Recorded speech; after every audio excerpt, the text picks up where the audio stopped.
Before we get into it, just a quick shout out to Rocket and Turtle Beach for sponsoring us. To get a gear discount, you can find it in the description below. To start off, let's talk about Atlas Fallen. The new combat trailer is definitely action-packed. We see the heroes doing some devastating tricks, and they have plenty up their sleeve. Our favourite upcoming sand-based RPG, Atlas Fallen, has plenty to show off in the latest footage. Developer Deck 13 and publishers Focus Home Interactive showed off 5 minutes of epic gameplay that demonstrates the game at its finest. In Atlas Fallen, there is a gauntlet, which is a powerful device that can manipulate sand itself, changing the form of sturdy dunes into amazing weapons and unleashing devastating attacks. It might sound slightly similar to that of Forspoken's Cuff, but this one doesn't talk. It's the sole source for both the offensive and defensive capabilities in the game. Players can equip 2 weapons at a time, which can be swapped on the fly. You can chain wondrous combo attacks by using them at different points in the attack chain. Enemies in Atlas Fallen are also quite varied. They come in different shapes and sizes, collectively known as wraiths. These foes are all attuned to the sand god and have some connection to the sand itself. Atlas Fallen is also leaning heavily into the RPG side of things. When you look at the plethora of customization options, looking at armor, players will have access to 5 primary stats: recovery, offense, defense, fortune, and shatter. Atlas Fallen releases on August 10th for PlayStation 5, Xbox Series, as well as PC via Steam. As with all news mentioned in this video, you can find the link in the description below. Next up, we have an announcement trailer for Rin the Last Child. This Metroidvania is going to be released in September, and it follows Rin, the last daughters of the Teller of Tales, who is the creator of the world. As the player embarks on a new adventure as Rin, the motivations of both the Teller and his children remain shrouded in mystery. Rin is a 2D side-scroller action platformer which features a flexible elemental magic system with 18 different spells that are divided into 3 categories: offensive, defensive, and utility. Another thing that the game will feature is 5 different aspects that can be used for spellcrafting and enhancement. Lesser and greater enchanting runes will be one of the aspects: life, death, space, time, and matter. Those who are interested in checking out the game can download the demo Rin the Last Child now on Steam. It's a scaled-back version of the full game, giving players a taste of the spells, aspects, and enchantments. Rin the Last Child releases on September 21st on PC via Steam. Next up, we have Sea of Stars. It's a turn-based title inspired by classic RPGs.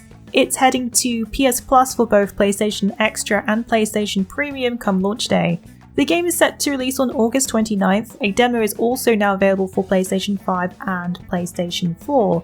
A blog post announced the upcoming edition, also with details about the game's overall vision. Sea of Stars has moved away from the typical tile-based movement found in pixel-style RPGs, instead providing a more seamless world according to the level designer Philip Dion. A lot of thought has gone into how players will traverse the scenery, which is present in a side-scroller 2DS design. Sea of Stars will be coming to platforms PS5, Xbox Series, PlayStation 4, Xbox One, Switch, and PC on August 29th. The demo is now available on all platforms. Remnant 2, which had its launch week this week, it's now reached some staggering numbers compared to the original game Remnant from the Ashes. The Souls-like third-person shooter with melee combat has already almost doubled its concurrent players on Steam. Gunfire Games' sequel, The Dark Fantasy Post-Apocalypse Worlds, have amassed roughly 83,000 players on Steam. This peak is almost twice the amount of players that played the original title. The original Remnant from the Ashes reached a peak of 48,000 players in 2019. The sequel has definitely surpassed that in just a day. The second game in the series has been receiving some positive reviews over on Steam, as well as now has become the number 2 top seller by revenue, with Baldur's Gate 3 in 3rd place. You can also expect many enigmas to unearth, as the developers have said that even after playing for 400 hours, you may not necessarily uncover everything in terms of its secrets. Principal designer Ben Curitan has shared that Remnant 2 has secrets within secrets within secrets. Souls-like games tend to leave lore and story for players to piece together. However, Gunfire explains that the game is still remaining quite player-friendly when it comes to 100%ing achievements, so for you completionists out there, don't worry about snagging those trophies. If you're looking to uncover absolutely everything the game has to offer, well, you'll have to work a little bit harder on that front. Even the internal developers themselves haven't quite seen everything. Remnant 2 is now available on PC, Xbox and PlayStation. You can head to our wiki for all the latest info on Remnant 2. Have you been eager to see more Lords of the Fallen? Well, you're in luck. The latest footage for the upcoming Lords of the Fallen goes into detail featuring a boss called Pieter. This boss, like many you would expect in a challenging Souls-like, has two phases to the battle. The video also showcases the dual worlds that are found in this game. Having been slain in one world Axiom, the player has a chance to finish the fight in the land of the dead, Umbral. Pieter has some distinct movesets, especially in Phase 2, revealing a pair of wings, raining down walls of swords, and having a lot of sweeping moves. Players can use a mix of melee, magic as well as ranged abilities, which are seamlessly interwoven. You can map out additional magic or range skills on controller. Also shown is how co-op will work in Lords of the Fallen. To summon a player to join you, you will simply need to visit one of the rest points or vestiges. We also get a quick look at magic in the game. There are 3 different types of sorcery falling under Rogar, Radiant and Umbral. Rogar uses the power of flames to destroy enemies. Pre-orders were also announced this week. All editions will gain the pre-order bonus providing you order before launch day, but only the deluxe and collector's editions will gain you the Dark Crusader starting class. The standard game is around $60 USD, deluxe is around $80, while the collector's edition is around $250. Lords of the Fallen will be releasing on October 13th for PlayStation 5, Xbox Series and PC. Check out more upcoming games in our Golden Summer of RPGs video. Announced this week, Sony revealed new PlayStation China hero projects that are upcoming. First up, we have the God Slayer. The action RPG is by the same studio that developed my time at Sandrock Pythia Games. A few screenshots and art concepts were released showing a mix of ancient China and fantasy elements. One screenshot shows a massive dragon being fought by what we assume it to be is the Godslayer wielding flame in hand. There also seems to be some stealth elements in the mix, with some images showing characters crouching in grass to hide from an unbeknownst enemy.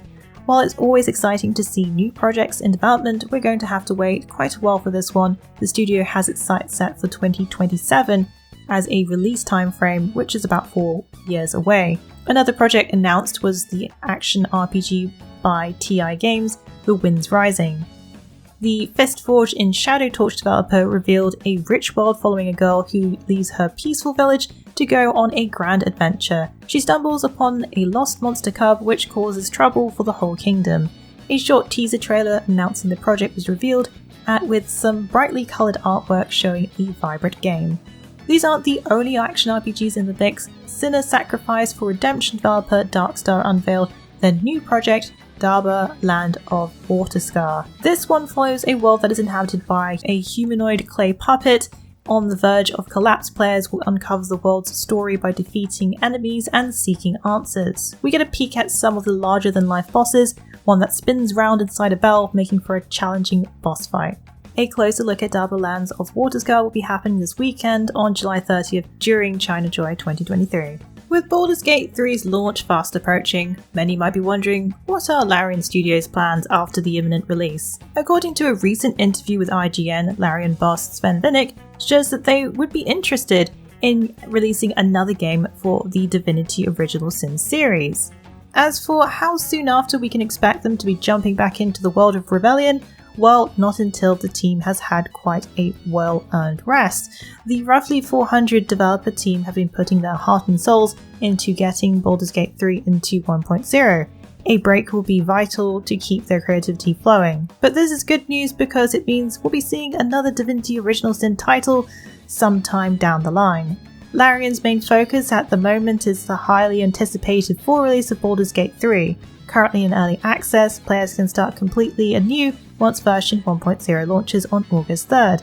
Boasting 17,000 endings when considering the number of outcome permeations, this game is big, promising at least 75 plus hours for a playthrough. Are you excited for another Divinity Original Sin title? Are you counting down the days or hours until Baldur's Gate 3 launches? Let us know in the comments below. Well, that's it for the Week in the Wikis. Please join us again next week for yet another great week of gaming. Remember to check out our VIP program for some exclusive supporter benefits. And budding writers should take advantage of our Become an Author initiative. Thanks again for being part of this great community. Keep checking in with us with news, reviews, YouTube streams and vids, and general wiki goodness.